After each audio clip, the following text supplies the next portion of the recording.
Coming up, we are back with another recap episode, and we are here. Oh, that is false. Is it recording? Yeah, hold on, I'll restart. Coming up, we are back with another recap episode. We have just returned after a little sabbatical, and up next, we're going to be talking about Captain America: The Winter Soldier and Guardians of the Galaxy. This is the Sacred Rewatch. Hello, everyone, and welcome to the Sacred Rewatch, brought to you by Effortless Expeditions, a Disney-centered travel agency here to help you plan your next Disney vacation. Contact us today for a free, no-obligation quote. Wherever the destination is, they make the experience truly effortless. Also, make sure to subscribe to the channel if you like this content, or give a 5-star rating on whatever podcast platform you are listening to. That's a big reason why. This is actually the first Sacred Rewatch podcast we've had since we've hit 1,000 subs. And we are already at 1,300 subs. I think we're already approaching 1,400 right now. So any help would be fantastic. That also means the giveaway is final. I will be paying a subscriber soon. And because of the promise I made, I will have to be buying a skin-tight Iron Man suit soon.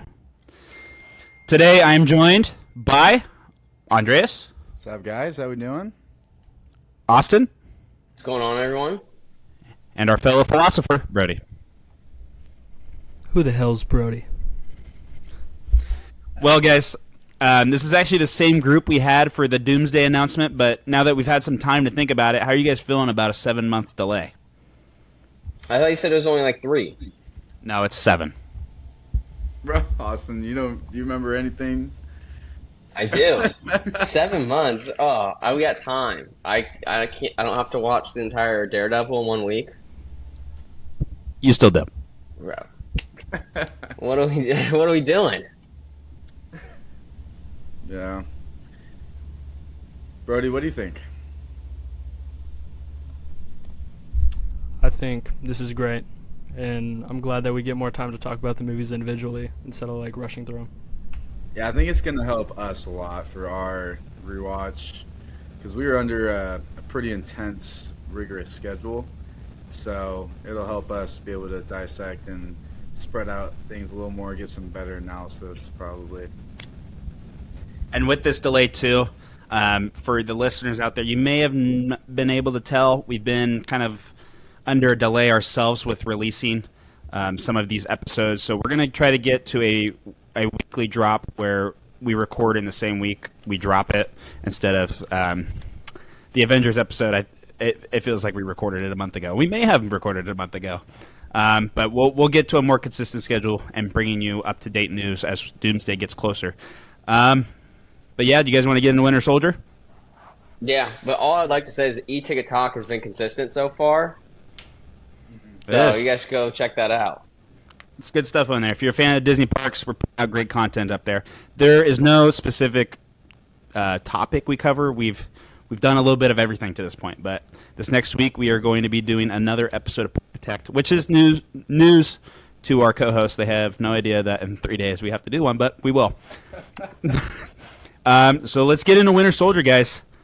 The opening of this movie, fantastic. Them running around. Whoa. Are we giving our scores first? Oh, yes. I didn't write mine down, so you guys could do a reveal, and then I'll tell you mine. No, we're good. All right, we'll do a grand reveal on 3. 1, 2, 3. Oh, wow. Go. What does that say, Brody? It said 21. All right. I also said 21. But one of the first notes, actually the first note that I wrote down, the first scene just genuinely makes me smile. It's such a good scene of them running around. You're seeing not necessarily a friendship being born, but you see a bond definitely happening, right? And one funny thing that I want to mention before I let you guys talk about the beginning of this movie, when Sam asks Steve, do you miss the good old days? The good old days Sam refers to would actually not allow them to have the conversation they're having right now. Steve, as you know, was lost in the ice in the 40s. I'm not going to give a history lesson, but they would not be able to have the conversation they're currently having. I just thought that was a little funny. Yeah, I mean, it is pretty interesting. But yeah, no, I love that scene. it initially starts the banter between them, starts their relationship out on a little fun note, and then later along in the movie, you can just tell how much trust they have just from that military background. And he goes to him and Black Widow, and Sam's right there for them. So I love the trio of Black Widow, Sam, and Cap. I think they got good chemistry. They work together really well. So I loved seeing that throughout the movie. And it seemed like a very organic way to meet each other, you know? Yeah, when she pulls up in that little Ferrari or whatever. He's like, "How you doing?" Uh-huh. Yeah. It was a very cinematic opening. I like it. I agree. I got like Forrest Gump vibes. Like, I don't know why. That's just like how it was filmed. Probably because it's the same spot. But I was like, I just thought it was a great vibe. And I remember that scene, but I didn't remember that being the opening. I remember like the stealth thing being the opening. So I was like kind of surprised when it started. But the absolute joy I got when I was watching this, and then the theme from the first movie started playing. Because again, I really, really appreciate when the music is consistent. And I remember that it was a different composer. So I thought going into this, I was like, oh yeah, the theme's not going to be in the second one. So when it first started playing, when he was doing the laps, it was amazing. When they're first talking under the tree. So I thought that was really cool. Yeah, and it's like, bro, right back to, like, you know, this is a sequel. This is part of the trilogy that we eventually will see. But it's nice to have the continuation. But also, I don't want to jump too far ahead, but they also make this soundtrack very unique, and I very much appreciate it. How do they do that again? Just the overall soundtrack of Winter Soldier. We'll talk about it a little bit. But any other thoughts on the beginning of the movie? Are we getting to the boat scene now? Yeah, go for it. I really liked it. It was like, I got like Saving Private Ryan vibes. If you guys have seen that movie, and I really like that movie. So it brought up a lot of questions for me, which were answered later in the movie. But I really enjoyed it. Yeah, it's cool to see that like Cap is working as like a special op for Shield. We don't really like see him doing, I don't want to say nefarious, but you guys know what I'm saying. It's like Black Ops. Yeah, and you don't expect that from Cap, but he makes it seem super cool. And then once you see Batroc and they have that little fight and he takes off the helmet, just chef's kiss. I like that. What did he say? I will say, like, I thought you're more than a shield. Yeah. And then he like puts on his back, unstraps his helmet. That was cool. But the vibes that I was getting was very much The Dark Knight. Like, you know, in The Dark Knight, and he stealth breaks into that room. Like, the way that the shots were when he was, like, throwing the stuff at the window. Like, the whole stealth aspect of it. And there was a different shield. I forgot that there's a different shield for this. Oh, yeah. I was like, is that the lighting? And I kept having to check, and I looked it up. And it was like, no, it is a different blue and gray shield. Yeah, and I think that's the only time we ever see, like, a different colorway of the shield. From our understanding, it's the same shield. But it's just kind of interesting that they took the color out for this mission. He's also got a slightly different suit. It's kind of just all, like, dark blue and gray. But actually, I misspoke. Not Saving Private Ryan. Captain Phillips. That movie.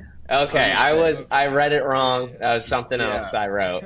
Captain Phillips. That movie is the vibes I got. Tom Hanks getting captured by the Somalian pirates. Mm-hmm. Yeah, that's a good movie. All right, but I want to... sorry. No, go ahead, Brody. I was just going to say I like that he got a cool one-liner before he jumped out to do the mission, because Tony kind of got that in Avengers with the plan attack. So at least this time he gets like the too busy and then he jumps out. So that was cool. Yeah. All right, I want to test you guys. How many of the items in Cap's journal that he wrote down of like his modern day things to do, how many items do you think we can all list together? I got two. I've got one. I don't know. One. Oh, God. I need to be honest. I forgot. I've got Marvin Gaye. Yeah, that was one of mine. Berlin Wall is one of mine. Oh, Berlin Wall, the up and down. It was both? Yeah. So we got three. Brody? Is Star Wars on there? I don't remember if that's true or not. Yes, one of them is. I think. Empire. Or is it New Hope? It's either third or It's the probably fourth. Empire. Yeah, It's got to be Empire. pretty sure It's gonna be- that's Did you just right. look up Which is just funny because Samuel L. okay. Jackson being in the movie. Because running with that continuity, there's a theory that this is a world where the prequels didn't happen for Star Wars because they're never mentioned. Throughout the MCU, only the original trilogy is mentioned, and that's why it's not like confusing that Samuel L. Jackson is in both those. So I do think that's a funny theory. Yeah. All right. Well, we missed Nirvana, Rocky movies. There's, I think, 2 of them. That seems Let me like get the a good inspiration exact. for this too. I mean, there's like 10 of them. We got what? We got 4. Yeah, we didn't really get much at all. Also, while we're researching this, another thing that made me mad is when Fury kind of shows up for the first time, and Fury says, "Last time I trusted someone, I lost an eye." Makes me mad because we've already watched Captain Marvel, and when this movie came out, you're like, "What happened? Why did he lose an eye?" And we found out he lost his eye because of a flurkin.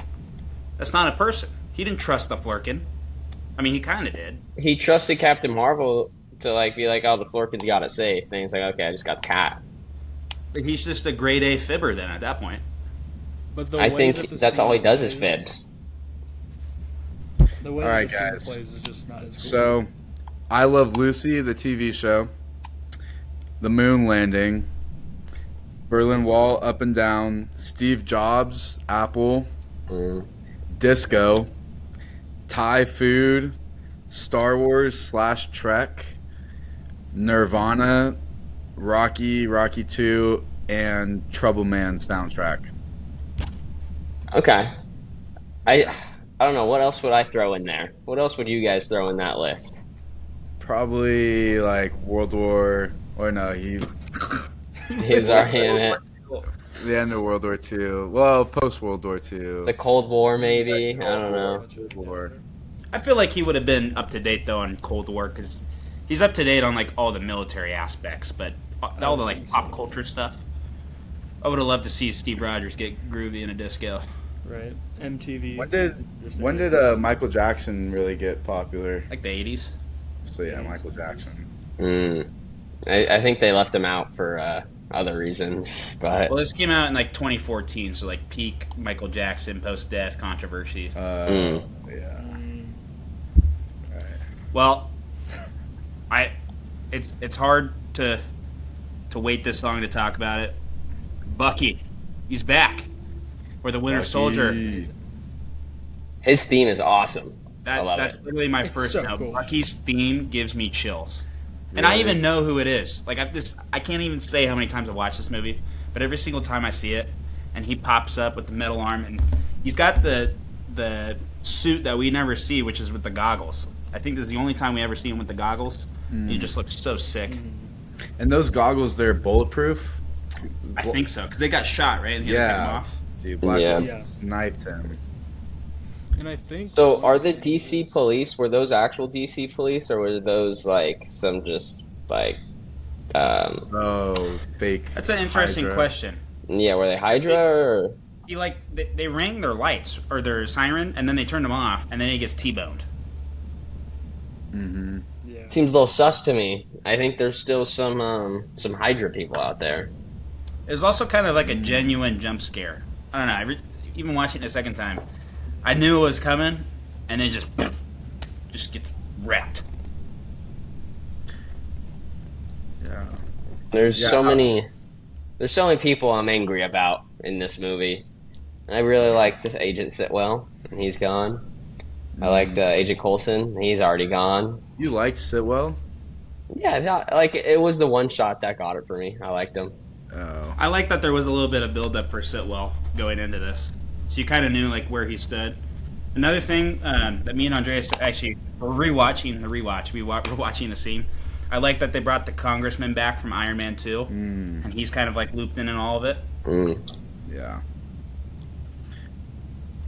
But I don't like Sitwell, dude. He just looks like a mole rat. Brody, let's hear some of your thoughts. The movie is open floor now, so let's just talk about it all.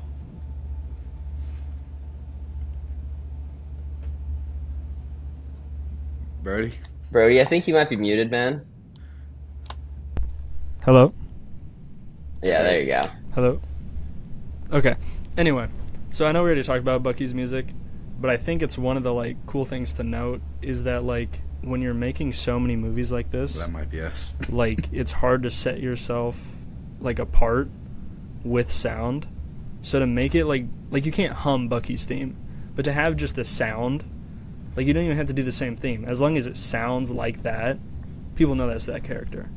But, like, other stuff in the movie, I thought, like, just all the fighting is just so cool. Like, because the first Captain America movie, super fun with the characters and the style it's going for. But, like, I would never have expected him to become this tactical character. And we talked about headcanons on this podcast before, so I wrote one down, is I think Natasha taught him all this hand-to-hand combat. Because he was a Really? soldier, and you never see him really do stealth stuff like this, and them working in the first scene. He's doing tons of attacks that, like, I feel like Natasha would have taught him. You know what I mean? Because before this, we never see him do stealth stuff. I just thought that was a cool headcanon, and I was like, I'll just write that down. See what you guys think about that. Yeah. Well, I kind of like. Go for it. I liked how you were talking about the fight scenes. I think on the boat, especially, you see like Cap is more like violent. I think they just like filmed it differently, where everything seems a lot faster and the shield hits a lot harder and things like that. And then after I'm gonna just keep going for it. After we first see Bucky, and then Fury escapes using that pen thing or whatever. In the ground? Yeah, and then we see Fury with been a long, long time. Man, Yeah. I forgot about that. When that Yes. plays, like, obviously when this movie first came out, you don't have that feeling towards the song. Yeah. I mean, I'm not going to get into it too much, but I literally shed a tear when that song started playing because I knew, like, what it means for the future of the MCU. Mm-hmm. But Austin, you talked about it a little bit. We've got new directors here, and these directors, these are the guys in the MCU. The Russo brothers, their first movie. And you can feel the tone that they're setting. And I just give a lot of props to the Russo brothers because I don't want to talk about the Russo brothers' other projects that they've done outside of Marvel, but they're just killer. They do. For some reason, they've got the formula, and it doesn't seem like their movies are ever the same. Because even though they do the third Captain movie, and they do, is it just the two Cap movies and Infinity War and Endgame? Am I missing anything else? That's it. I think that's it. But it just seems like each movie has such a distinct tone, and you would never really guess that it's the same directors, in my opinion, at least. Maybe if Wyatt was on here, Brody or Brendan was on here, they would disagree with me. But I just think they do such a good job of figuring out the tone of that specific story they're trying to tell, and they just knock it out of the park. How come they weren't hired on to do more movies other than these? I think they're very specific about what projects they want to do, and that's kind of a reason of why they stopped after Endgame, because they did so well, and they kind of talked about it when they got rehired for Doomsday and Secret Wars, that they're worried about their legacy, and I understand. I mean, they've got a perfect record so far. Why would you want to mess it up with such a daunting task like Doomsday and Secret Wars? I mean, I wouldn't want to be the director of Doomsday or Secret Wars. That's too Lot of scary for me. pressure. I mean, it is a lot of money. I think they're getting paid like 50 mil, but And then they also get paid on like how it does in the box Residuals, office. Yeah. And I think something that they do really, really well, and that's why it's cool going back and seeing like they're starting the MCU here, is they know how to move a character in a new direction and still have it connect to like what you previously saw them in, and like make it seem like it actually makes sense instead of just being like, oh, we need something new with this character and I want to do my kind of movie as a director. I think that's why each of their movies feel so different. It's like, oh, when we show Cap, we're going to kind of pick up his character from where he was in the last movie, so that way we can't be remaking something that we did with this character. Mm-hmm. And I think we get into that when they cover other characters in the future. But it's like, I think that's why they were chosen to do the Avengers movies and why they're being brought back, is because they know how to watch what's come before and be like, oh, this is how we can do this character. And it never feels boring because they're just doing that character's style. or taking it in like a new direction. Yeah, like they've worked with all the same characters. So Yeah. if they were to take on like a whole new project, like I don't know, like Thunderbolts, those are all new characters. So it could be something. Like Thunderbolt's interesting because it was a success, but what about Eternals? Like if they directed Eternals, we would get a completely different movie. I don't know if it'd be good, you know? Yeah. But it would be a completely different movie. But I don't even know what that would be like. But I don't even know what that would be like because we haven't seen them do like a new character introduction. Like we've had them introduce characters, but when they're like in these big ensembles. So like I don't even know what like a like more simple story would be for like the start of a new group or a new character. You know what I mean? Yeah. So I don't know what that would be like, or if they would ever do something like that. I don't think they would agree, to be honest, to do one. Yeah. It is because I feel like that's more daunting. 100%. And I feel like this movie, because it was such a well-directed movie, that it gave them so much trust. Or Kevin Feige got so much trust from them to do, Civil War, which I don't want to talk about too much, but it basically is like half an Avengers movie, right? Yeah. So he basically got the allowance to go do Avenger-level movies. And even this, not an Avengers movie, but it sets up so much. Yeah. And whether they had the vision of, secretly writing the entire MCU after this, it just does such an incredible job. Because I feel like this movie, Iron Man 3, Thor: The Dark World, they're kind of dealing with the post-Avengers aftermath, but you don't really understand where it's going. You get a little bit a hint of Infinity Stones, but it doesn't seem like there's a right direction. But even these two movies that we've seen, like, we know where we're going now, right? Mm-hmm. And they just do such a fabulous job. Like with Sam, I really disliked this character for a long time. I guess I just haven't watched this movie in forever, and I never thought he was worthy to be Captain America. But after watching this movie, I was like, oh. I kind of see where they're going with this. I always just viewed him as kind of a side character, and actually rewatching this, he might be one of my new favorite characters now. I'm with you though. I didn't really like that he was replacing Captain America. Also, I haven't watched I watched a couple episodes of the Falcon and Winter Soldier. Yeah, but I don't know. Maybe he did some worthy things in there too. Wait, but is that after he? That's after Endgame. Oh, that's chronologically later. But what did you guys think of Falcon's suit? I mean, you get a very bare bones Falcon suit. You get introduced to. Do they ever call him Falcon? They just kind of say. Yeah, they say it's on the they put down a file and it says the Falcon X something. Yeah. So I think that's just what the project was called. I think his suit is a lot smaller in the later movies. This thing's massive. Not the suit itself, but the wings are huge. Mm-hmm. But it's super cool introduction to seeing his suit for the first time when they've got Sitwell, and Black Widow just kicks the hell out of them, and you don't really expect that from the two characters, and then all of a sudden you just see these wings come out of nowhere. So badass. Yeah. Hey, did anyone catch Stephen Strange's name drop for this? Yeah. Okay, well, now that we're getting to that, I have a lot of questions come with that. So, Zola, I know in the comics, isn't he like the big head guy with little arms? Isn't that what he is in the comics? Is it a different dude? Okay, well, anyways. Wait, what is Zola? Arnhem so, Zola, the henchman to the Red Skull. Red Skull. Oh, yeah. He's the scientist that they talk to. Yeah, that's right. No, that's right. So they say in the movie that they're using the past to predict the future, but then he's talking about Stephen Strange, and they've dropped another name, and then Bruce Banner they said as well. Is this really predicting the future, or do they have the time stone? I don't know who has that. Oh, so I want to take back a little bit what I said. Having direction, right? I think that part was just purely an Easter egg, because we don't see Stephen Strange. I mean, in our rewatch, it's still going to be about 2 months until we get that movie. So at this point, this is not really a spoiler, just a neurosurgeon. He's just a doctor. Nothing's happened. So I think that How part, can he predict that? Does he have the stone, or is it really just some AI doing that? It's not him. It's not Stephen Strange predicting it. no, but Zola predicted. Zola predicting that, yeah. Yeah, How does he that's- predict yeah. that? Nah, it's some BS. I don't Brody, like it. Brody, do you have any headcanon for this? I absolutely do not.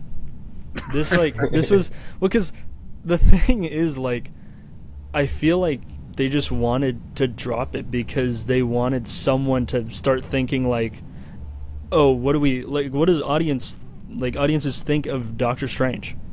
Like, because before jumping into the movie, like, he's not like a known character at this time. No. You know what I mean? So I think they really just want to like kick off people talking about it and being like, oh, well, he could be like this. He could be like this. And I think that's why they don't explain like what he's doing, anything like that. Is I think this is purely just an audience tester of like, what do they think at this time?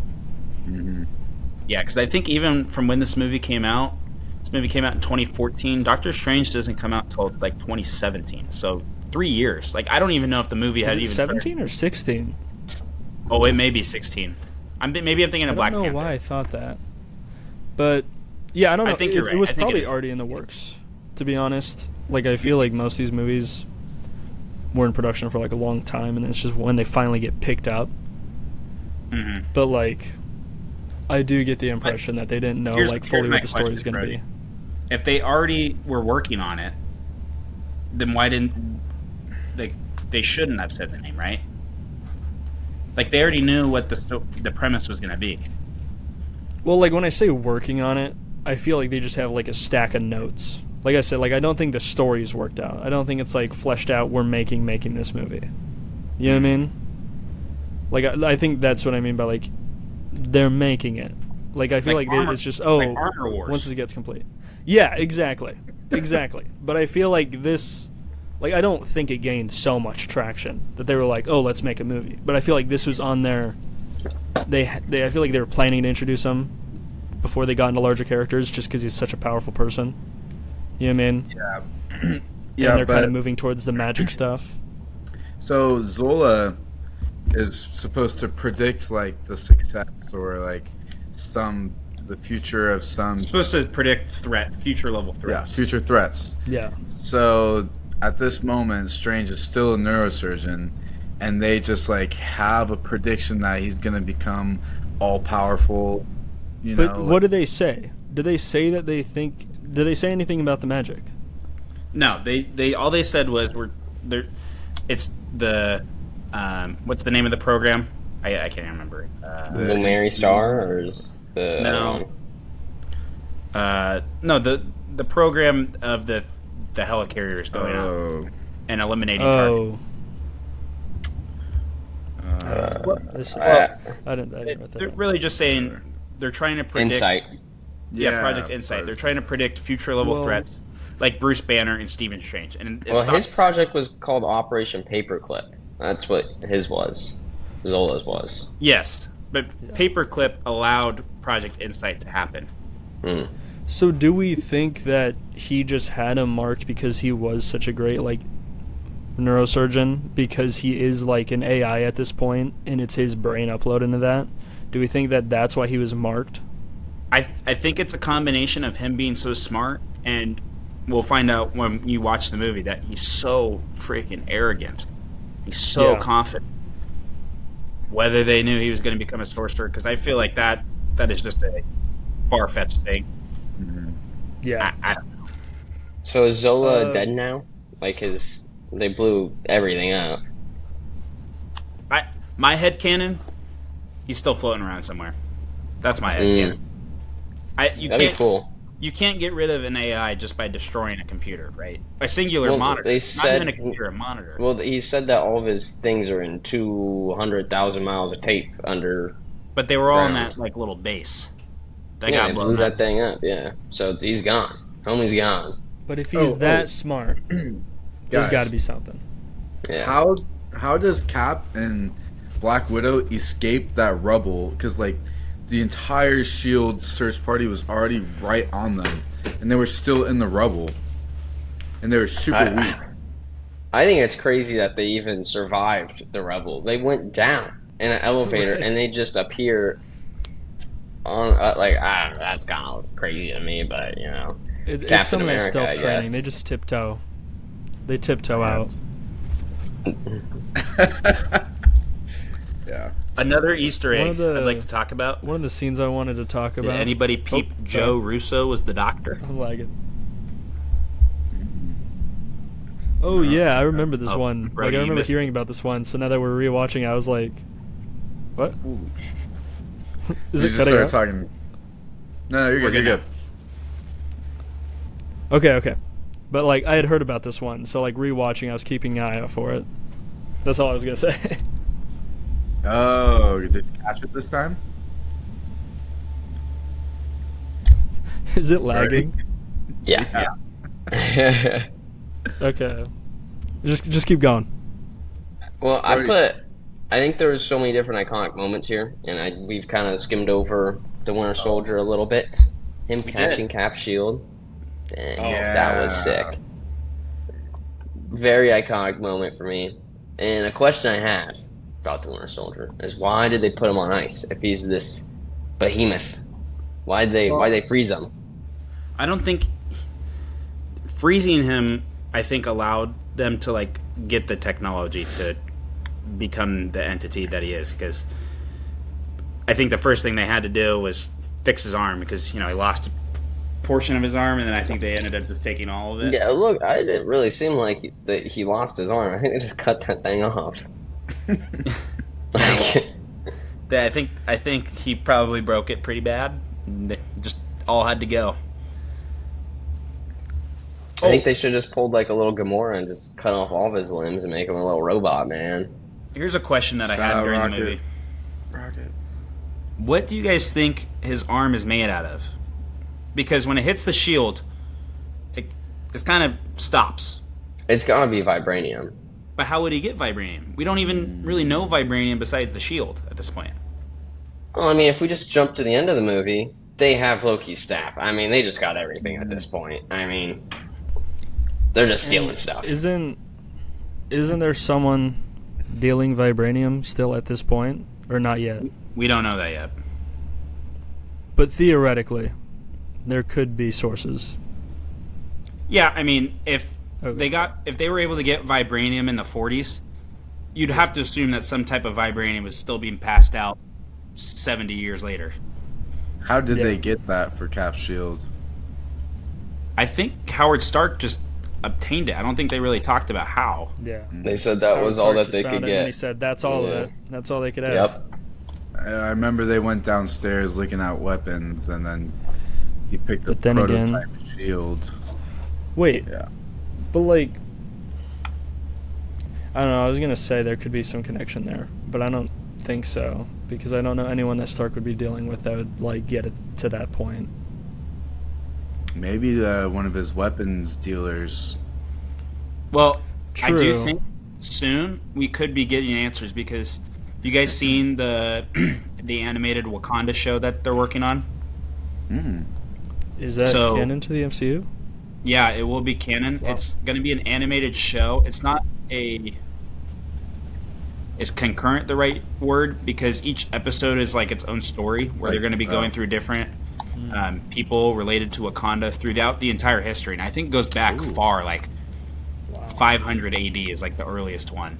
So we have to restart the secret rewatch so we can watch We're it going to have to again. restart. Absolutely. We're going to get past Yeah. Endgame, and we're going to have to rewatch the whole thing. Oh Lord.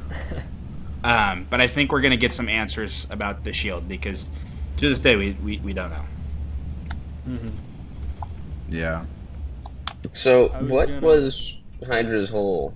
What was their plan here? I mean, I don't know if you guys saw the number. They're gonna kill like over 700,000 people. What's their plan? Just kill everybody? Is this Thanos 1.0? Evil. Well, Evil. Hydra is a sector of Nazis. So did they have a? They had a plan. It wasn't a good plan, but they at least had like specific. But it Targets. wasn't a morally right plan. That's my point. Like, Hydra is not morally correct. But what was Hydra? Why did they want to kill all these people? To make him seem like the supreme being. Oh, okay. All right. All right. I guess that's good enough. Wasn't that Hitler? Easier He to wanted control be a less god, people. basically. Yeah, but like he was like these were only pure people. Like the dudes wasn't like crazy. So like it's the same thing. It's like these people aren't okay. They aren't Hydras. They're not pure. Yeah, and I mean Zola said it. You cut off a snake's, or did he say a snake? Or he said if you cut off the head, 2 more appear. Of a Hydra. Yeah, Greek. because I mean even when you think Shield and Hydra are dead, I mean I don't want to go too far to the end of the movie, but Hydra is still alive.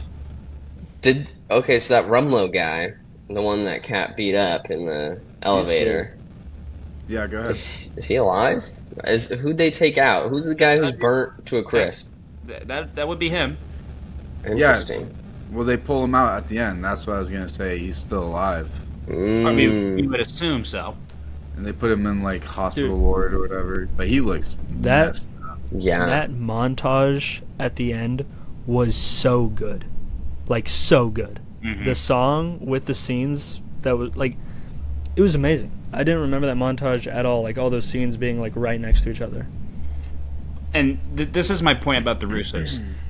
There's so much vision going into the end of the movie. They could have totally just said, "Oh, this is the end of the movie." Like the Winter Soldier goes off, and we're eventually going to go find him. But they don't just set up that. They set up Rumlow potentially coming back. We see the Scarlet Witch. Oh yeah. Mm-hmm. See Quicksilver. Yeah. So Scepter.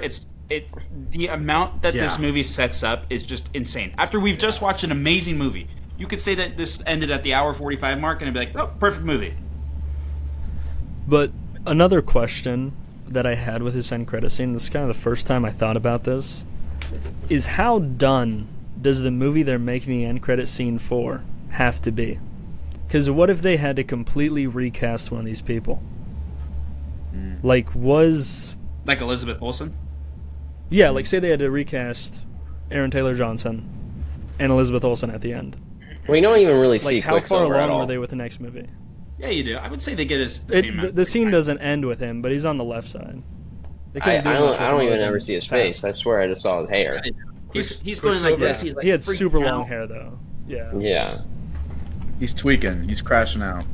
he is. Oh, yeah. So did they were born like that, right? They didn't get turned into that. So, Okay. no, the scene goes is that they're doing a bunch of. They said that they were doing a bunch of experiments on everybody, and the guy that working with Strucker, he said everybody's dead, right? And Strucker goes, except the twins. Something special about them. I don't want to talk about it too much. This is not And a, the staff's there. this is not a Age of Ultron rewatch. We'll get there, but Yeah. I can't talk enough about how much they set up in this movie because this carries us all the way to today. We still see these characters today. Yeah. So is Shield now the CIA? Is that what it is now? Like that girl? Well, I don't think it's necessarily that Shield's the CIA because. Are you just saying that because Maria Hill's got a job with the CIA? That's what her name is. I never. Maria Hill. Okay. Mhm. Yeah. Mm-hmm. Shout out Robin. I don't know if you heard Robin? him, Grace. He said, "Shout out, Robin." Yeah. I'll met your mother. I was gonna rewind this a little bit Can't to a scene that we kind of skipped over, and it Go for it. was when he visits Peggy Carter. Oh, And this scene, I remember watching it. I remember people talking about it, but I'm a big First Avenger fan, and I would just rewatch it. So, like, going back into this, I didn't remember exactly how the scene played out, and the CGI was very impressive. I will say, for completely replacing someone, is that Haley Atwell or no? yeah, It is. I'm strongly confident because I can tell it's CG. Who's that? I didn't pick But, up on like- that really. Peggy Carter. Oh, the same actress? Yeah. Because, like, it's really good, but I feel like you could, if I'm wrong, They just Then- aged her. it's just, yeah, that's what I'm pretty sure. I know it's at least her voice. It's definitely her voice. Austin, what's gotta your take on that interaction? I'm guessing Peggy has dementia, right? Yes. Okay. I mean, that's all I picked up on it. That was about it. All right. I mean, well, They do the notebook thing, and they don't tell you till the very end of the scene. Because that's the part I remember. Is Yep. I remember the quote of like, I don't remember, or like it's been so long. That's the line I remember. I don't remember that she isn't like that at the start. So like I was watching the scene, and I was like, I thought she didn't know. You know what I mean? And then she has like the little like relapse moment where she is like that, and I was like, oh, like I completely forgot that that's how that played out. well, so after that scene, then Steve gets the hots for her niece. Yeah. What are your guys' thoughts on it? So this is where I feel like Kevin Feige was like, you guys can make more movies, but I have one note. You know what I mean? Yeah. He was like, there's one note here.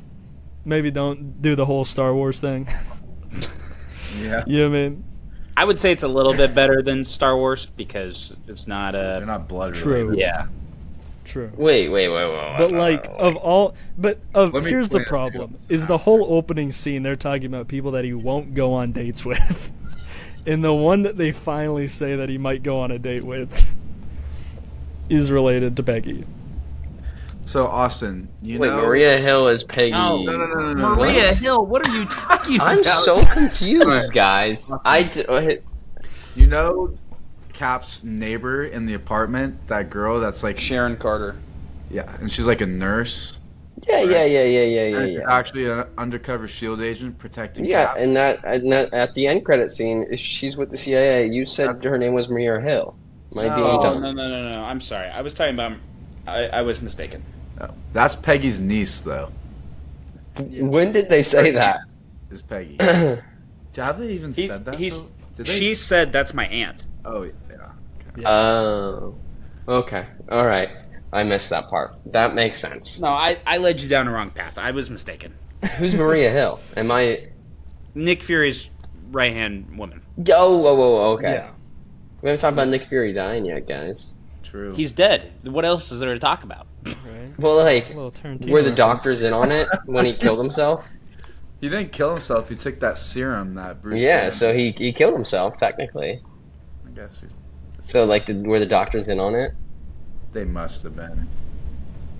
They actually. Because they did shock the heck out of him. I mean, Right, that's he- gotta not be Yeah. fun. He like wakes up in a morgue and like He's like, "All right, guys." Right. Is he actually married? He did say that, or is he just capping around? I guess we'll see how it's going.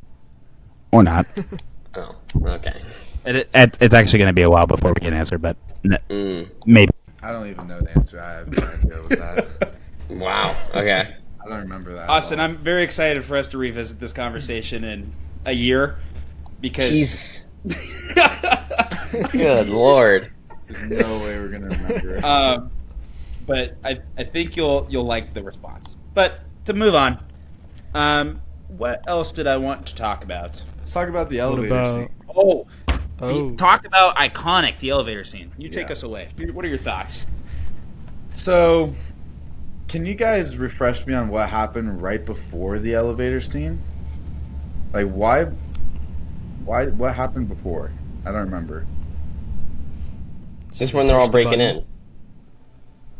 in. No, because he walks into the elevator, and then all the agents start piling in, and I love the little details that Cap is able to pick up on, like the sweat dripping down that one guy's forehead, the other guards clutching their guns, and like he's already got a little suspicion going on here. If this was Daredevil, which I'm currently watching, it actually reminds me of Daredevil a lot. How like he's using his senses to pick up on things, and that line right before, does anyone want to get out before we get started? Oh, so good. And you think, by him saying that, he's ready to fight. Nope, they just fully put him in a chokehold. Right. Yeah. Imagine if like 3 of the guys like walked out of the elevator, like, yeah, let me get out. Well, I mean, strictly from a numbers perspective, I would like my odds too. Even though it's a super soldier, it was like, 15 versus 1?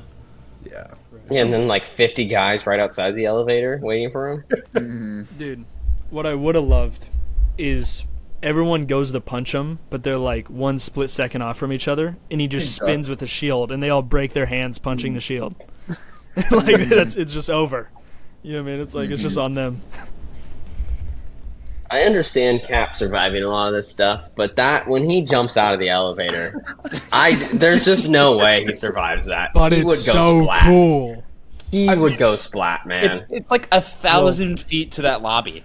Oh, man, there's just no way.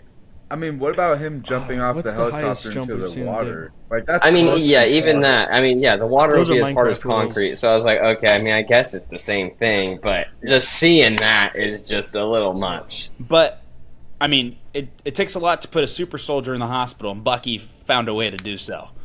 I mean, Stab he's him. He's not just in the hospital. He's like in the Like ICU. ICU. Like he's down for the count.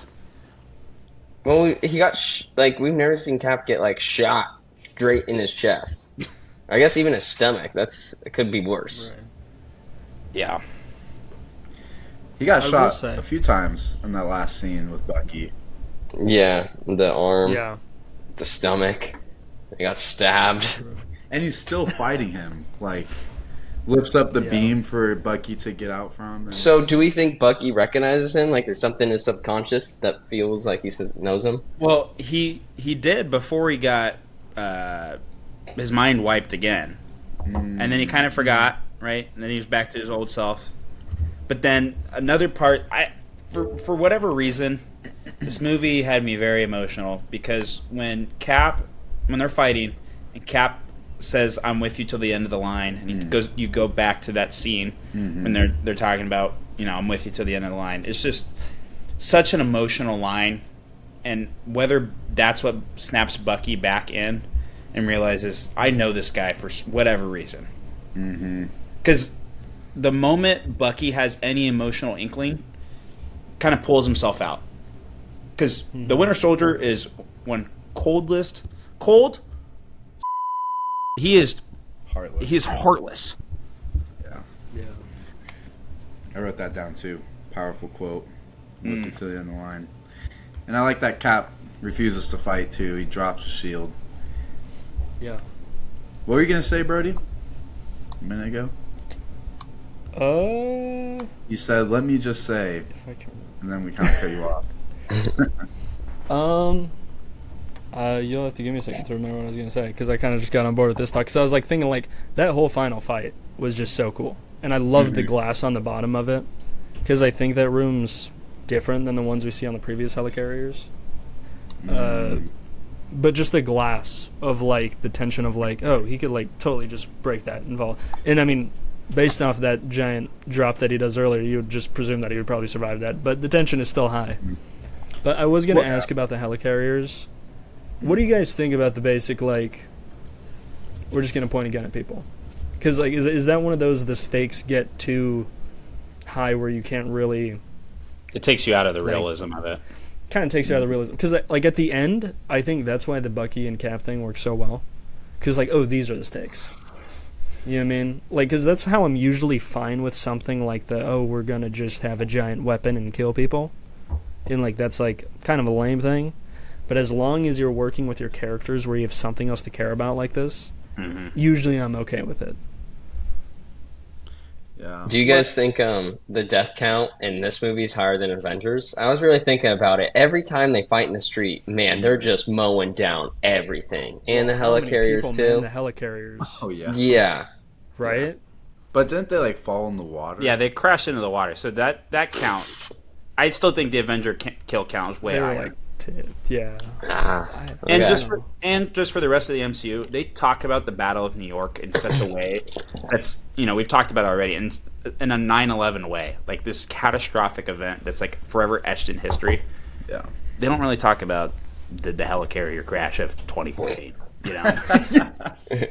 But like that one's kind of crazier because Shield is like a government thing. You know what I mean? Like the New York stuff is like, oh, like these are aliens. You know what I mean? And of course, like if they're just gonna want to kill to kill. Well, and know you what I mean? couldn't like- have predicted it or stopped it. Like it was gonna happen. Yeah, but that's why I feel like these kill counts are like insane. It's like, oh, there's just this government faction, and they just made these giant ships that just crashed. So I guess all those people are dead. You know what I mean? Like I feel like this is a very like inside thing, but who knows how they might have covered up most of the stuff too, and that's why they don't talk about it. Because that's Cover it up, man. That is some crazy things to cover up. They dude. could do it, bro. They have covered done it up crazier. just like the moon landing. But like they could totally do that in this universe and say like there was a problem with the new helicarriers. You know what I mean? Like when you think about the stuff that the actual public saw, and not the people that were involved. Like I feel like most, or like there could have been an insurrection, but not to the scale of like everything that happened with Hydra. But Yeah. I remember the thing I was going to talk about. Unless you have Go something for to it. add. Okay. So I was going to say, amazing thing about the first like half of the movie, or first third of the movie, is Cap saying he doesn't have downtime, and then we see that he does have downtime, but the way he uses it is completely different. You know What what I is he? mean? Like he's going to the museum to like Oh, remember yeah. his dead friends. He's Gotcha. doing like running laps to train more. So it's not that he doesn't have the time, it's how he's spending it, like visiting Peggy and stuff. So I thought that was a really great like visual storytelling versus what he's saying. Well, and I think too, like he's still a soldier, you know, like that is in him, and it takes you back to the first movie. Like that's all he wanted to be was a soldier, and now he's doubling down on it. Like I wanted to be a soldier, and regardless of what's going on, I'm gonna continue to train like one. Yeah. Right. But there's just so many great like little details. Like the song playing when Nick Fury's there. Like you know- don't make the connection to Peggy, but knowing that he visited her and these songs are in his apartment, it gives you the context clues to be like, oh, this song might have meant something to them, and he's thinking of her, you know what I mean? I wish that they had an end credit scene with Cap catching up on some of the stuff in his notebook, like a little montage, like him listening to Nirvana and like watching the moon landing, whatever. Eating That would have been a typhus. super funny end credit scene. Oh, I was gonna say too, I think it was pretty stupid of Cap to put the flash drive in the vending machine. How would he even get it in there? That was kind of weird. Cause like, dude, some hospital worker could like just get some gum and then like get the flash drive and be like, oh, like what is this? But somehow Natasha gets it. That was a really weird part of the movie. That was the one part I was like, all right, that didn't. There's just no way. Yeah. I was What did we sensing a little think bit of about chemistry between Cap and the Black Widow. They're definitely getting together, man. Definitely. Like outside the movie is what I'm talking about. Oh, what? So have you ever seen that interview where he's like, that suit's really tight and it's hard to get off or something like that? They for sure did in some capacity. Austin, I wanted to ask you, where is the Winter Soldier? Where is he now? What is he doing? He's just exploring New York. I don't know. I mean, Oh, he goes back to the museum. who? Bucky. He doesn't go back to the museum. Yes, he does. At the very What are end. of the you guys talking about? Did you watch the same movie we watched? very end. At the end, the dude, he walks off in the distance and... No, and then we see him at the end of the movie with the ball cap on, and he's looking right at the mural of him and Steve from World War II. All right, I might have got up to get water, I guess, during that one part. The end of the movie. What? Yeah, the very... what? I guess he's floating around New York. 10 minutes left of the movie. He's like, this is a perfect time to go get some water. Yeah, the dude's just wandering around. I don't know. Right. All right. Is there any other thoughts on the Winter Soldier? One Great more movie. thing. Yeah. Andreas, are you a Tarantino fan? I thought someone on the Yes. rewatch was. I love Tarantino. Did you notice the cameo? Or not the cameo, the Easter egg? No. What was it? On Nick Fury's gravestone, when he totally dies and gets removed from the MCU, it says, like, the quote that he has on it is the path of the righteous man from Exodus 25:17, which is from Pulp Fiction. Oh, I did not even Like the think verse about that he says in Pulp Fiction. That's the verse that's on his Yeah. gravestone in this movie, which is pretty cool. How do you even know that, Brody? That is the craziest pull I've ever seen in my life. Philosopher, man. These movies have been out for a long time. And when these movies were coming out, people were talking. You have to remember, this is peak MCU, and it's not like, oh, we didn't know like this was the highest point of Marvel at the time. It's like, no, when you look at this point for Marvel, like people knew how insane this was, how well these movies were doing. Like this is when they were huge. Well, I remember. So like people are analyzing these like crazy. I remember even when I saw this movie in theaters, because I've already explained multiple times, I wasn't huge into Marvel, but I watched this in theaters, and I remember being obsessed with this movie after it came out, even though I had no idea what was happening. Right? I've seen the Avengers up to this point and nothing else. I still thought the Winter Soldier was super badass. What are you guys? One other thing I want to talk about. It's kind of pointless to talk about because it's over with at this point. But the World Security Council, we finally got some faces, and Alexander Pierce. Yeah. Pretty bad guys. I really like that scene where the woman that Natasha takes over her face for, I thought it was just her, like the world security girl, like going crazy, and I was like, holy shit. Right. Yeah. And I was like, okay, that makes more sense. Or Nick Fury with always keep both eyes open or something like that when he says that. Yeah. Talk about iconic moments. That was Because sick. of a flirt. Eye patch up. Ugh. But like that stuff was so cool because like Nick Fury's talking about the beginning of the movie and he's like, I'm not the way that you think I am, and he tells that little story and stuff. But like I feel like the end of the movie and talking about those people, the other people on the council, is like we get hints at it in Avengers, but it's like, okay, like we really see how Nick Fury is different than these people now. You know what I mean? While still being part of the same group. And why does Black Widow like electrocute herself like right there? So the thing reboots on her, like her little lapel thing, so she doesn't die. Yeah. Oh, there is, I guess, a little bit that sets up from the whole World Security Council. Shield's notes are now out on the internet. Oh yeah. Everyone. That would be yeah. awesome. It'd be like the FBI dropping everything. Yeah. That is kind of the analogy. Like everything is out on the internet. Yeah, and then there's that little hearing of Natasha at the end. Yeah. Very Iron Man. You guys need us. Watch It's like a little civil war. Right. Like, oh, you can't arrest me. Have you seen Look at Civil War? that. I know the outline. I think I've watched a little bit. Okay. Was there anything else we want to talk about? We also have another banger movie we got to talk about here. So Let's get into it. I have one thing, but it's in between both these movies. So it's kind of relating to both. And it's when a movie comes out like this and everyone is saying like, oh, we love this. It brings up a really difficult thing for franchises, which is people like it because it's different, but then because it's a company and people liked it, they try to make more things that are the same tone or like the same style of thing. So it becomes a tough thing because if they keep trying new stuff, they're going to have a lot of like misses with their hits just because some stuff just doesn't find an audience. So like I feel like this movie I kind of ignored for a long time, like relating to Winter Soldier, is I feel like I kind of ignored it for a long time because people said like everyone knows it as like base, this is amazing. You know what I mean? And it kind of gets to a point of like everyone was talking about it. You know what I mean? So I just want to talk about that because I think both of these movies have that problem of like they completely made something new. In going forward, do you try to just do what the first movie did or try to do something completely different? Well, yeah, and you have two brand new directors. Like, what happened if one of these movies flopped, right?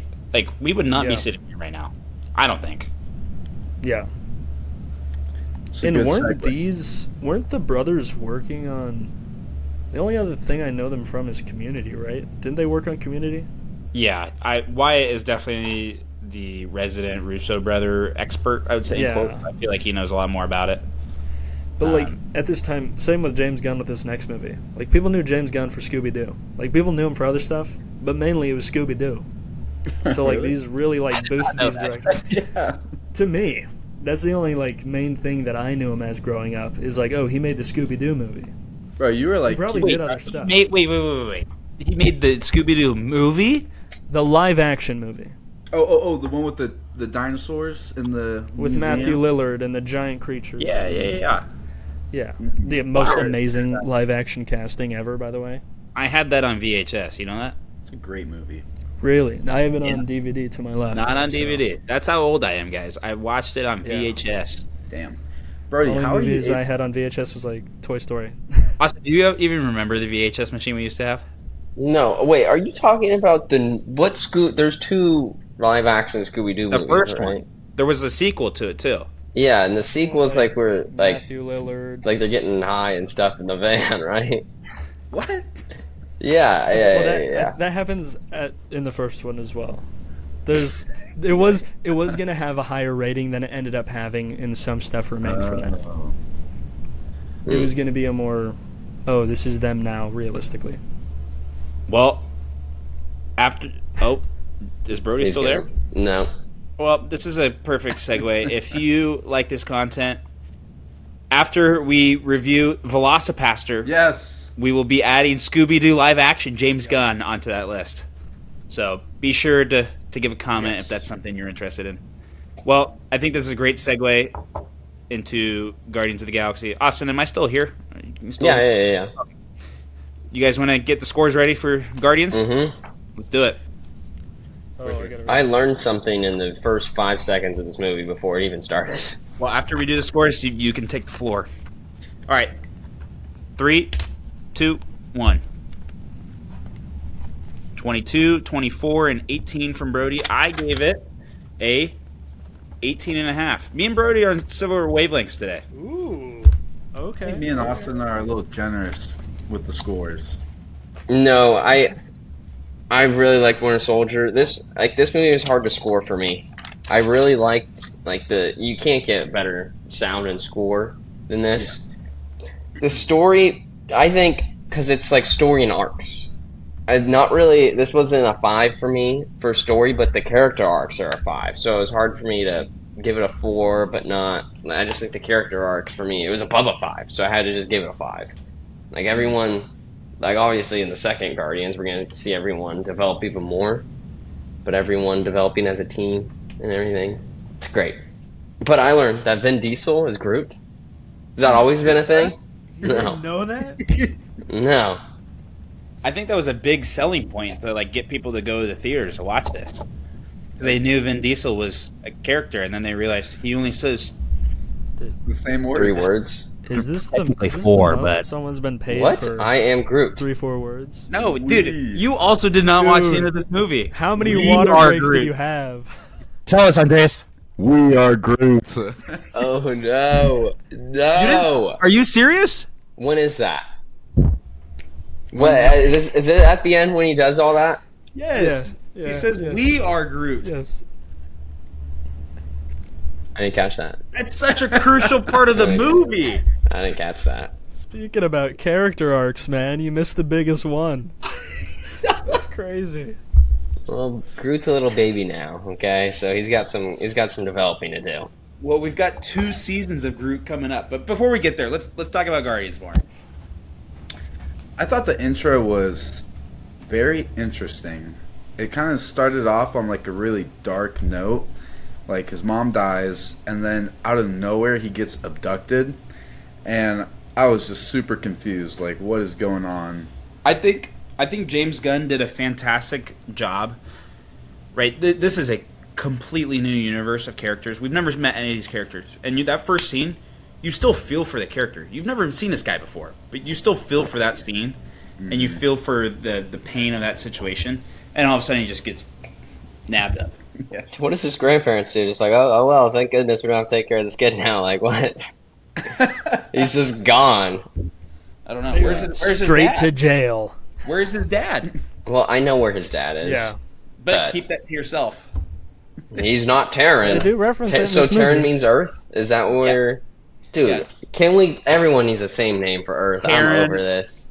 Terran, Right. Midgard, Earth, all the same. Not a fan. Not a fan. But that's how languages are, and that's how societies are built. They're not all going to call it the same thing. Well... I don't know. Do we just want to get right into it? Why... Why does Ronan want to just blow up Xandar? I don't understand. Because of the peace treaty. Yeah. Wow. Can you explain that? They offered him a peace treaty after like generations of war. And they're like, hey, we can just be peaceful now. And their side of it was like, no. Nah. Like, we're going to keep doing it. Like, it's too late to stop this. Austin, you remember, this is not the first introduction to the Kree, right? You remember from Captain Marvel? Yeah, and this entire movie could have kind of been avoided if instead of blowing up one ship, she just turned to the right and flew through another ship. So Very true. But something very interesting. Me and Andreas had this conversation earlier. We actually saw a character from Captain Marvel. Yeah. I got to look up the guy's name, but you talk about the situation. So, you know the guy that was part of Captain Marvel's team before, like in the beginning? He's black. I think his name is Korath. is this one of Ronan's henchmen? No. Yeah, Korath. He is part of the. So he's part of like the Kree squad with Captain Marvel and the villain of Captain Marvel. Like, such a terrible movie. I can't even remember the guy's name. Jude Law. But the guy, huh? Were you talking about Jude Law? Yes. Okay. Can't even remember his character's name. But he's part of that squad. And so when he pops up again as he's kind of like the head of the Kree army, I guess. Wait, so is he the same character? Or Yeah, he's the same character. Oh, yeah, okay. I was. I thought they recasted. No. him as, like, another. No. He's the same character. Yeah. He's taking on a different role. So are we talking about the guy that Drax rips out his like brain thing? That guy? No, I'll show you a picture. Interesting. Yeah, Drax rips out his little thing. And did you watch the movie? Don't give me a hard time about this. I don't find the Kree interesting at all. Like, Yeah. I've been saying that since Captain Marvel. Every time they bring up the Kree, there's no emotion, no thought of like me consciously thinking about like, oh, what are they gonna do with them? I don't know why. I've just never found them interesting. They just be evil, man. Right? Like, I don't know. I just feel like there is enough there. Like, I feel the same way about them as like the Dark Elves. Like, it's like they're pretty basic. Their design is about as cool as it gets. But go ahead, Bron. Talking about Ronan a little bit. At first I liked Ronan. Not as a villain. Like, I As a liked character? where he was coming from, yeah. But as the movie went on, he is a very mustache twirly villain.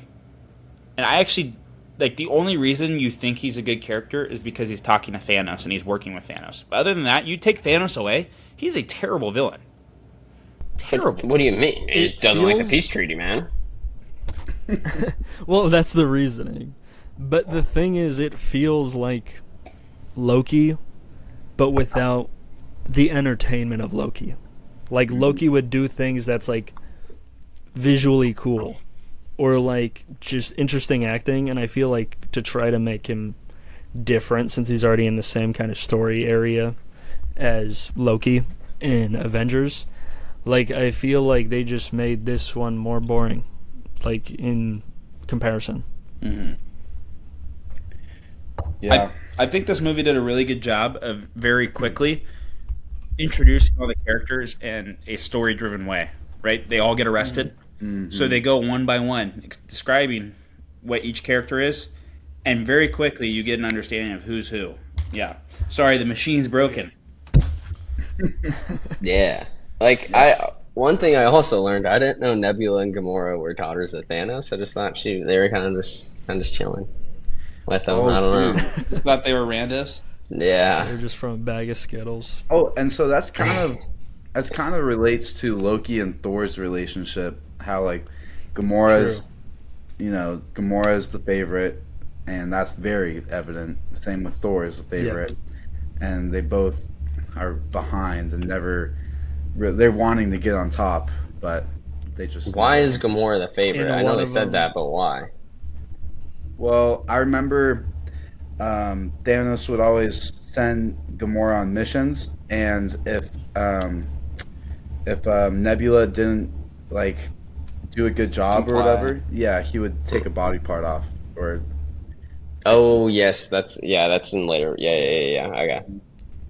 Because they even talk about that. Even Gamora, like, she had stuff done to her. That's why at the end of the movie, they say even with her body modifications, she's still gonna die. Mm. Yeah. So when we first actually see Thanos, the CG on him first off is so much better than that end credit scene when we see him. And what end credit scene is that? Avengers. That was at the end of Avengers, yeah.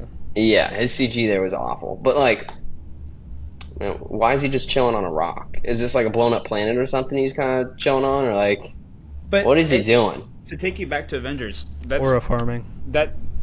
or farming a little bit. But when Loki, like those scenes of Loki outside of Earth, it's kind of the same area that they were, like on an asteroid or some like blown up planet.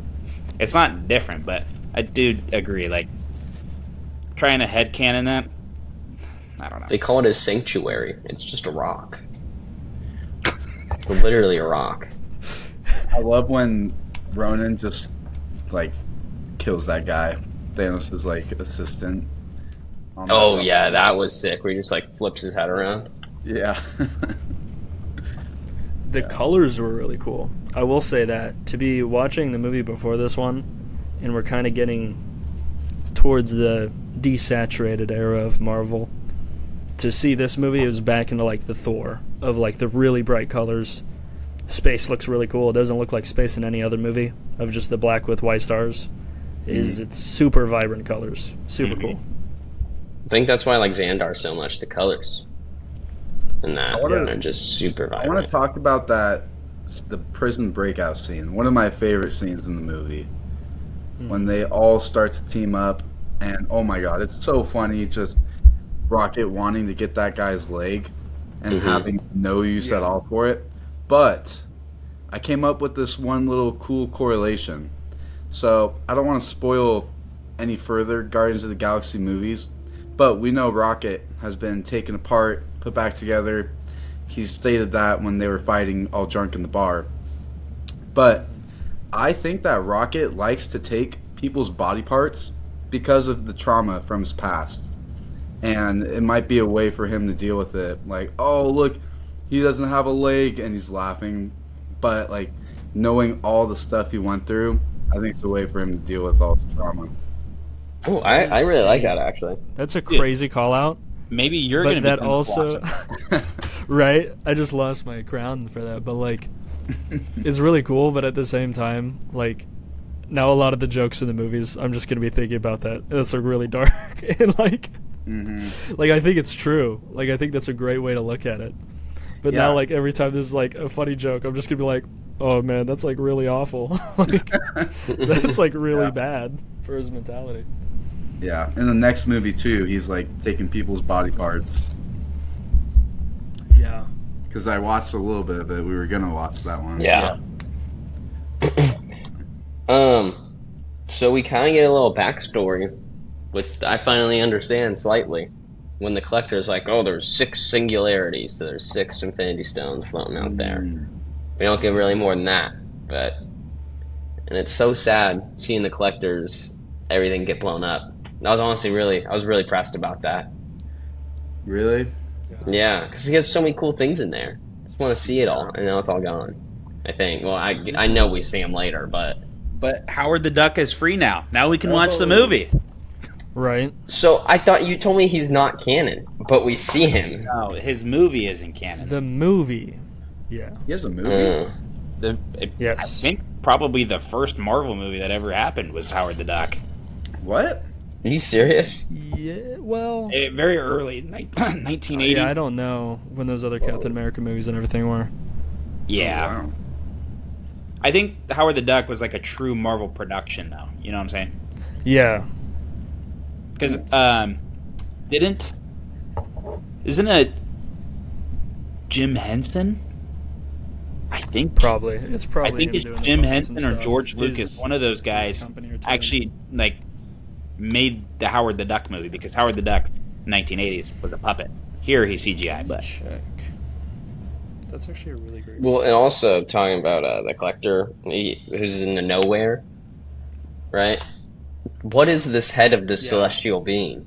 That thing would be massive. What is it? You're not familiar with Celestials? Aliens? Thing? Leave them in the dark. That's all we really know at this point. I don't really want to Do talk about we get to know more? Because that thing would like be the size of a planet. Yeah, multiple planets. We learned more. Okay. My favorite character is Drax, by far. Yeah. He is so funny. Just every metaphor going over his head, but it wouldn't Nothing go goes over over my head. I would catch it. Yeah. Dude. Ethan, I looked into the Howard the Duck stuff.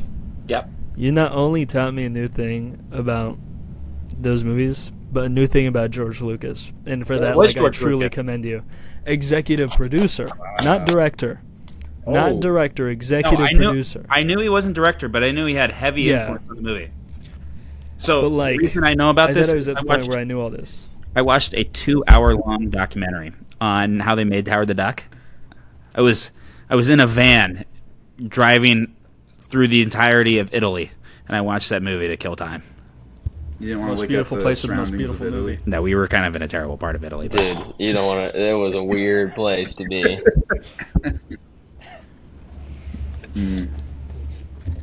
I'll plug the documentary. It's really a great watch if anybody wants to watch. But.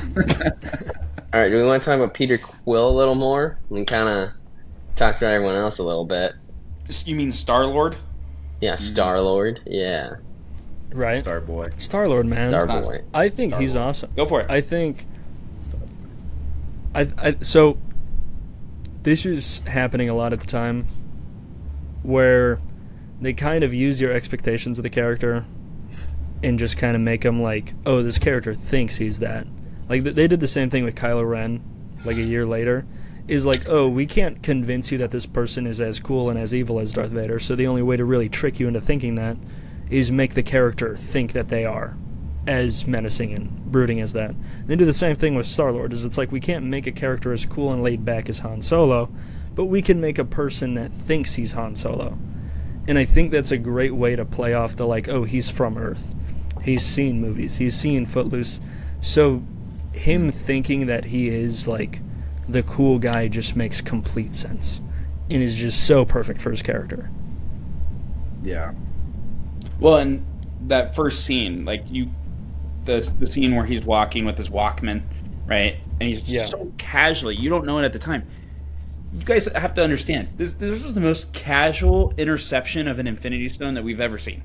Yeah. And we will have, Yeah. bro just casually walked up with headphones on and grabbed an Infinity Stone like it was nobody's business. Right. Yeah.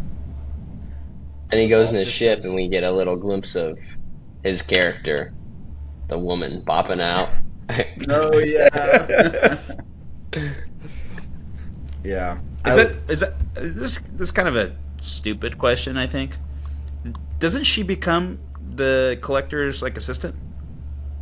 No. Or was that low key You're a being- racist comment? You're being racist. That's like how I thought the guy at the end, when he goes home to see his wife, and I was like, oh, his wife looks just like who Peter was banging in his. But no, they look the same, I guess. We're just racist towards the Andarians.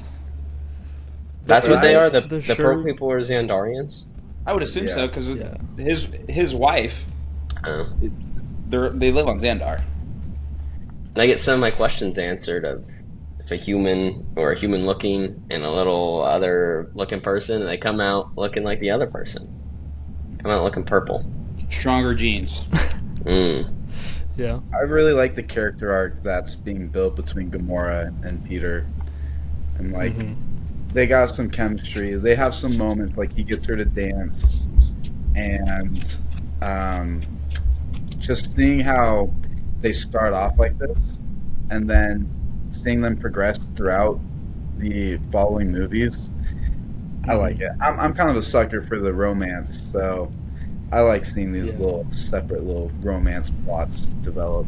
You're a sucker for romance. I'm a sucker. I'm a hopeless romantic. But, like, I was noticing that a lot, too. Because I do, like, that section of movies. Like that's why, like watching Winter Soldier, like I came out of it thinking about the Peggy and him scene. Like that's just what like I'm noticing, because that's why I watch First Avenger, is because mainly it's about that connection between the characters.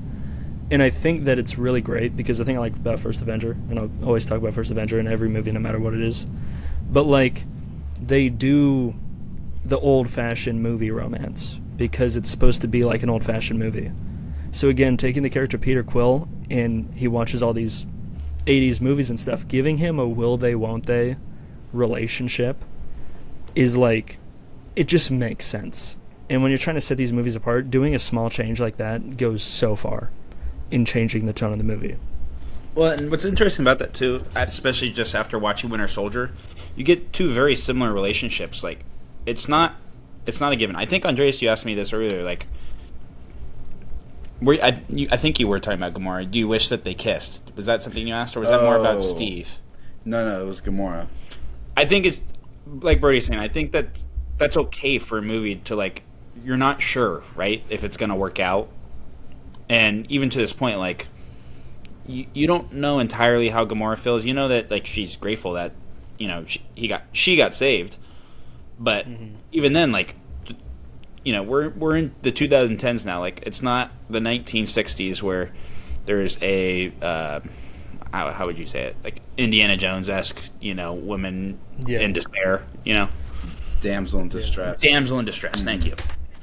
So I think that's good, and, you know, she's a strong character, and it's cool to see that, you know, there's still more development to be had. Yeah, she's not like the emotional, like, obviously she's super independent, this badass female character, whereas, like, Thor with Natalie Portman, that's like, she falls for him from the first second. But I feel like for Thor, you could argue that's part of the storytelling, because it's more of a Shakespearean. You get more of those, quote, traditional values out of that. Yeah. Because, I don't know, even then, like, I don't want to talk about it too much about future Thor movies, but... All right, so I need to know. So right now, one Infinity Stone is with Nova Prime. One is with Hydra. And that's all we know about, correct? Yeah, Strucker. Oh, and then one is the Infinity Mist is with Thor. Ether. The Ether. So we have 3. And there's 3 more that we don't know of. Which one is with Hydra? Loki's stone, right? Oh, wait, no. His staff is not a stone, is it? No. Oh shoot. So we only know about 2? No, the Infinity Stone, that's on Asgard. So there's 2. The Ether and then the one that Nova has. Not the Power Stone. The Space Stone. Which one? We know about 3 stones to this point. We know about the Space 3? Stone. We know about the Space Stone. Which one's that? That's a Tesseract. Yeah, Oh, the Tesseract is an Infinity Stone. Which ones are so far? Just We know about that. We know about the Ether, which is the Reality Stone.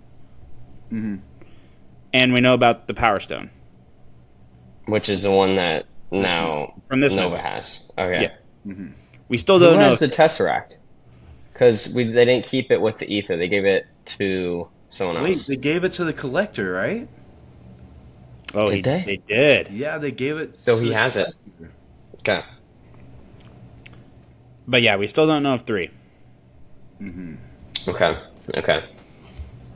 Interesting. Brody, what was that look for? Just we don't know.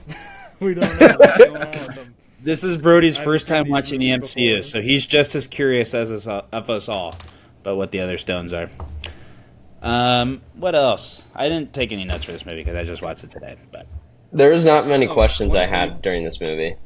that's shocking because Do I you feel have like this any movie opens up so much. Not really, though. I mean, like, I already know about his dad. I've seen all the Guardians. Hey! We're no spoilies. Hey, they talk about it in this movie. They the do. things that we get They in this do. movie are, we understand that Yondu had a job. He mentions that at the end of the movie. And then we get the DNA thing at the end. Yeah, he's half mortal. And that's about it. Yeah. And There's it's something that they haven't seen in a long time. Yeah. There's this cool little correlation that I saw in the end when Gamora is like, "Take my hand, Peter," and it goes back. He gets that flashback to his mom.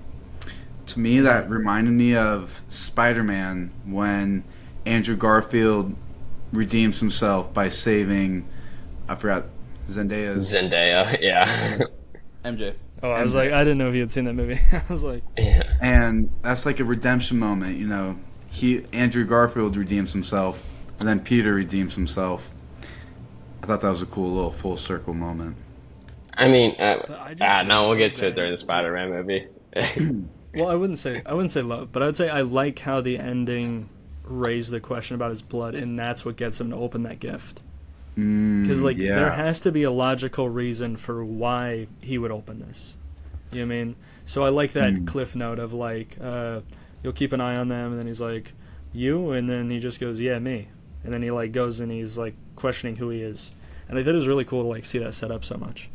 But I will say, I'm a big Guardians 2 fan, and I was interested going back to this because I hear a lot of people say that Guardians 1 is their favorite, but I was very happy to find out that I still like the second one more. So, do you really? I think that's also why I rate it lower. Way more. Wow. Interesting. You guys want to hear a fun fact? Always. The theme of Guardians of the Galaxy has the same 12 notes, just arranged in a different order than the Avengers theme. That is amazing. Oh, does it really? That's actually really cool. Did you guys feel like it was kind of the same vibe? Yeah. I'm going to have to hop on the piano and work with that a little bit. Our resident piano man. It's right there. Right. The piano. That's why you can't be philosopher. You're already piano man. Yeah. I'll be your sidekick. Okay. And I'm the clueless guy. So is Ronan dead? Yes. Very much Okay, dead. he's very dead. Okay. I don't think they could have made it more obvious that he's dead. Well, dude, everyone just keeps coming back to life besides Coulson. You think it's bad? You think it's bad now? Just wait. Oh, Dude. God. It's funny you say that. I almost just dropped like a huge spoiler, like just out of the blue, as a response to what Austin said. That's why I had that pause. Is I almost was like, well, there's you know what I mean, and I totally almost. You could go on and on and on and on. Yeah. Well, any other thoughts on this movie? This movie was very jarring to watch after watching a Captain America movie, especially the second Captain America movie. To jump into a Guardians movie, because like, I personally barely think of Guardians as like a Marvel movie. Like I almost just watch them like just on their own. You know what I mean? So like to jump between those and be like, oh yeah, this Marvel era and this Marvel era are like the same thing. It was just, and the pacing was completely different, I feel. Great movies. Way better than some of the ones I've had to watch so far. Right. Well, I'm glad we were able to get on and talk about it. I'm going to put a clip in right now. Me and Andreas almost did not make it to this event. I took a little vlog showing up here. So you'll see it right now. Yeah. And we're back. All right, guys. Thanks for tuning in. So next week, we have an interesting lineup. We have Guardians 2. I Am Groot Season 1 and 2. Those are easy watches. And our first Netflix show, Season 1 of Daredevil. Woo. What a week, man. What are you doing? So yeah, we'll see you guys next week for that. Any thoughts on that or no? Brody, have you started watching any Daredevil? I have. Okay. No, okay. We'll leave it at that. And that's going to do it for this episode of the Sacred Rewatch. We hope you enjoyed diving back into the timeline with us. New recap episodes are coming out every week leading up to Avengers Doomsday, wherever you are in the multiverse. Thanks for making the Sacred Rewatch part of your journey. See you guys.